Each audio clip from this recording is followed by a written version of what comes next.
Mesdames,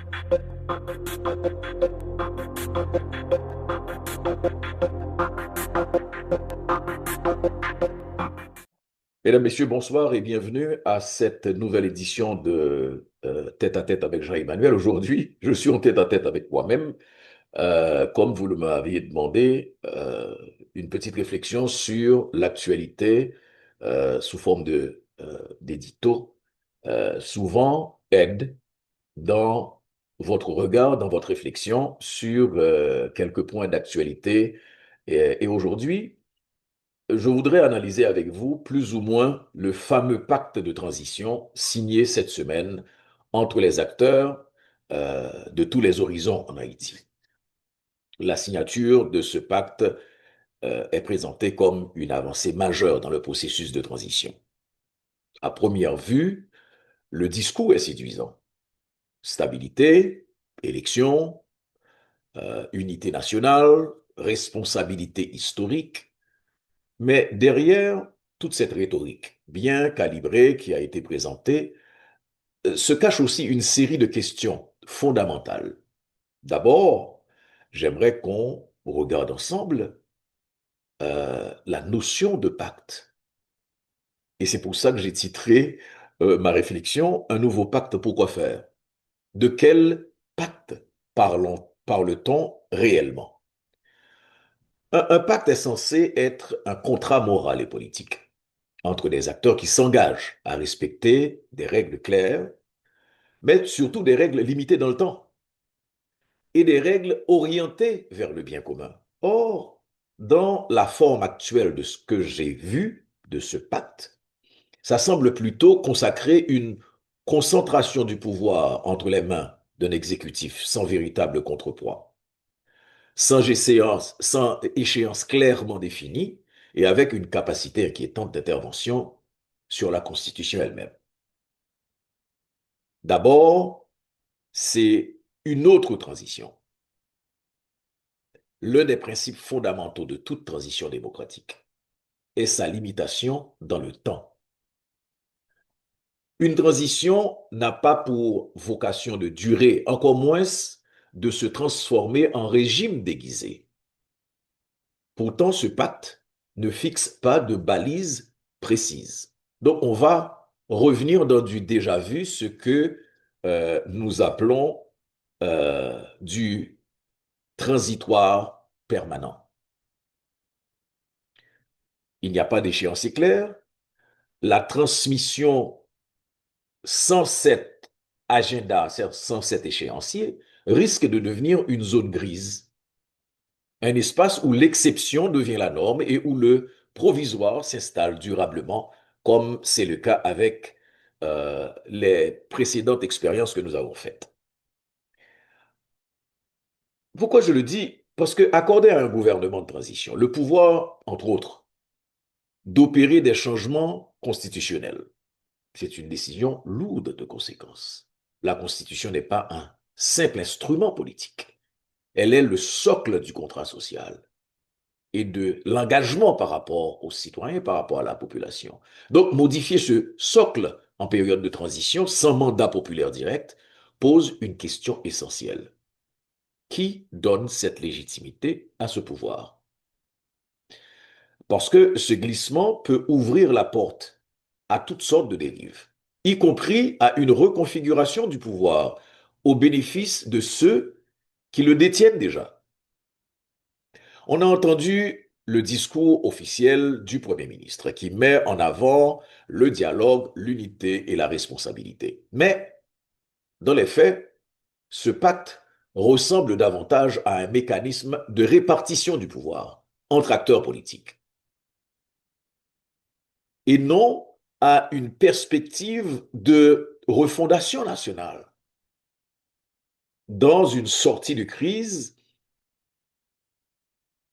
dont l'issue passe essentiellement par la résolution de la crise sécuritaire. Donc le risque est grand de voir se reproduire les mêmes logiques. Compromis entre élites, exclusion des forces vives de la société, absence de véritable participation citoyenne. Vous me direz que, bon, le peuple est partout dans les discours, comme c'est souvent le cas. Mais on a par expérience vu que le peuple peut être partout dans les discours, mais il est nulle part dans les décisions. On parle en son nom, on cite son destin, on évoque son avenir, mais on n'entend pas la population ou des représentants réels de la population. Donc, la population est une figure, presque une abstraction convoquée pour légitimer, ça va être des modifications à la Constitution, légitimer des élections qui vont être organisées. Or, un pacte qui n'est pas enraciné dans la volonté populaire n'est pas un pacte. Et la volonté populaire aujourd'hui demande quoi? Demande d'abord et avant tout de la sécurité.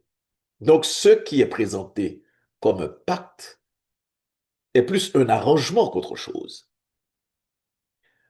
Je ne veux pas être réducteur et dire, il ne faut pas que vous croyiez que je suis en train de rejeter ce pacte en bloc. Non. Il contient en théorie des éléments essentiels. On parle de sécurité publique, de transparence électorale, de relance économique, d'implication de la jeunesse, etc. Mais ces objectifs, aussi louables soient-ils, ne valent que par leur mise en œuvre concrète et surtout par les garanties qui les encadrent. Le véritable enjeu n'est pas la signature du pacte, mais ce qu'il permettra ou empêchera dans les mois à venir. Un pacte peut être soit un pont vers la démocratie, mais ça peut être aussi un verrou sur l'avenir. Tout dépend de trois éléments essentiels: la clarté des délais, l'existence de contre-pouvoirs, la participation réelle du peuple dans la dynamique actuelle. Sans cela, ce pacte risque de n'être qu'un habillage politique de plus, une promesse de stabilité qui paradoxalement pourrait préparer de nouvelles turbulences. Je crois que l'entente qui a été trouvée, alors que tout le monde s'attendait à une catastrophe après le 7 février, l'entente qui a été trouvée est une bonne chose. Ce moment, par contre, aurait pu être un tournant. Il pourrait l'être encore d'ailleurs. Mais l'histoire ne juge pas les intentions. Elle juge les structures, les actes, les conséquences. Elle ne s'émeut pas des discours. Elle observe les équilibres réels du pouvoir. Alors oui, un pacte peut être une fondation, mais il peut aussi être une façade. Et dans l'ombre de ce texte, une vérité se dessine déjà. Ce n'est pas la signature qui fera la démocratie, c'est la limite qu'on impose au pouvoir et on ne le sent pas. On ne sent pas, on ne la sent pas, cette limite. Ce pacte est un pari. Un pari sur la bonne foi, sur la retenue, sur le sens de l'État, mais un pays ne se conduit pas sur des paris. Il se construit sur des règles claires, des limites fermes et une légitimité incontestable. Sans cela, ce qui est présenté comme une solution pourrait bien devenir une nouvelle impasse dans l'actualité en Haïti. Et alors, une fois de plus, le peuple paiera le prix des accords conclus sans lui. Euh, une chose qui a retenu mon attention, ok? Il y a dans cette séquence politique quelque chose de profondément troublant, non pas seulement dans les actes posés, mais dans les revirements qu'ils révèlent.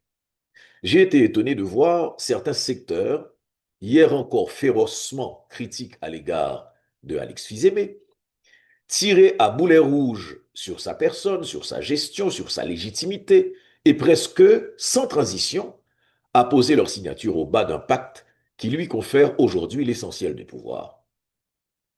Comme si en un instant, la défiance s'était muée en confiance, comme si les critiques d'hier s'étaient dissoutes dans les calculs d'aujourd'hui. Évidemment, en politique, les retournements ne sont pas rares. Je ne vous apprends rien.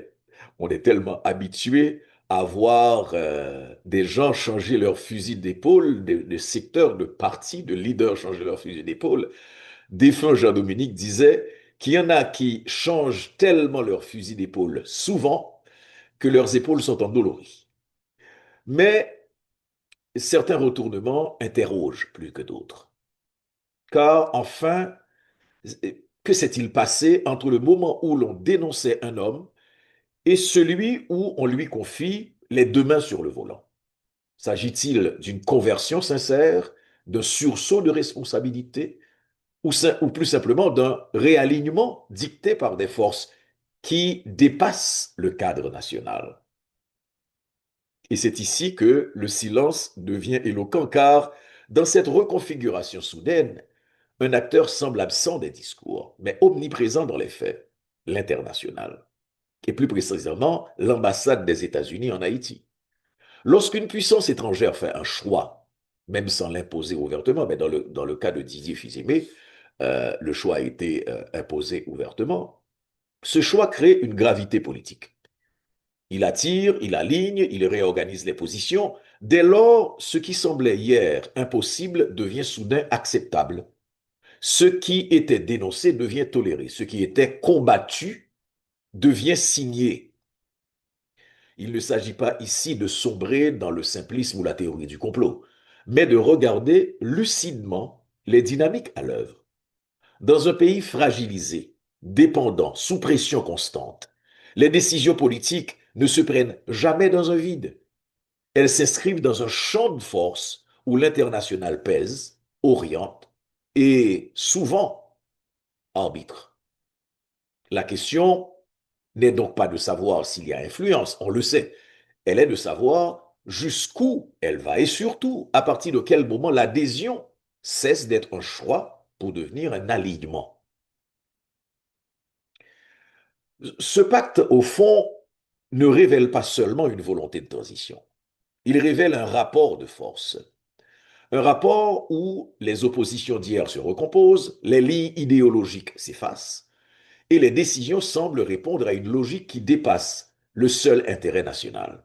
Ce n'est pas simplement un accord politique, c'est un moment de vérité. Et c'est pour ça que j'ai dit, que je pose la question dès le départ, un pacte, pourquoi faire? Ou un nouvel accord, pourquoi faire? Encore un accord.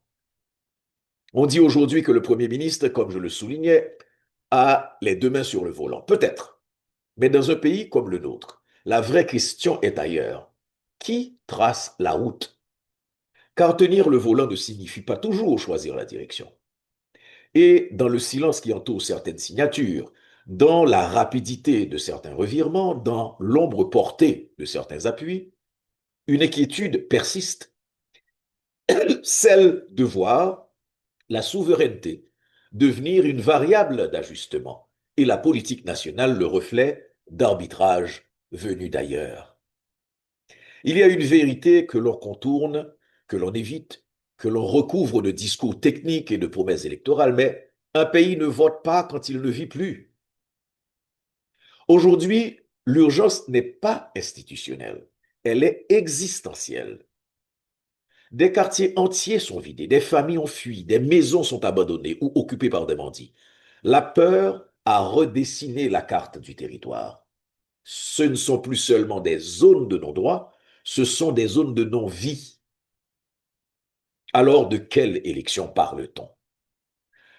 Comment organiser un scrutin crédible quand les citoyens ne peuvent pas circuler librement? Des milliers de personnes sont déplacées. Des territoires entiers échappent au contrôle de l'État. Le vote suppose un minimum de sécurité, de stabilité, de dignité. Il suppose que le citoyen puisse sortir de chez lui sans risquer sa vie. Sinon, l'élection devient une fiction, un rituel vide qu'on a déjà connu, une façade démocratique posée sur un chaos bien réel que la population vit au jour le jour. Il faut avoir le courage de le dire clairement. La première mission de toute transition est de maîtriser les gangs armés. Pas comme un objectif parmi d'autres, pas comme une ligne dans un programme, mais comme une condition préalable à tout le reste. Sans sécurité, pas d'élection crédible, pas de relance économique, pas de retour à la normalité. La sécurité n'est pas une promesse, c'est le socle de tout pacte, de tout ce qu'on veut réussir.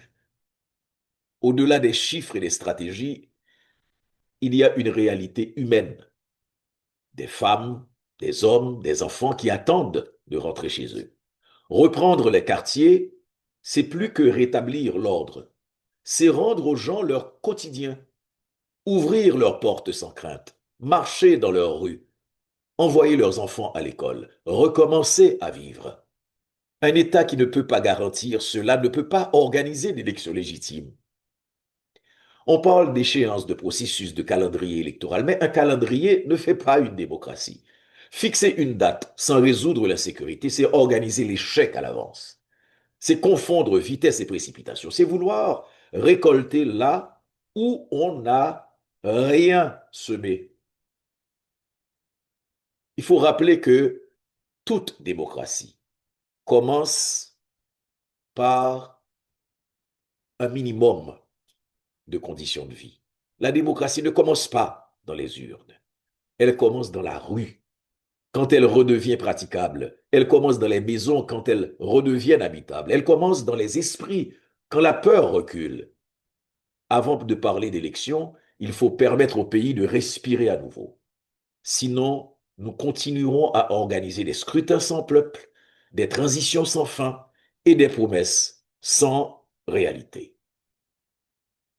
Avant les urnes, il faut la vie. Rétablir la vie avant de rétablir le vote. Bonsoir à tous et à bientôt.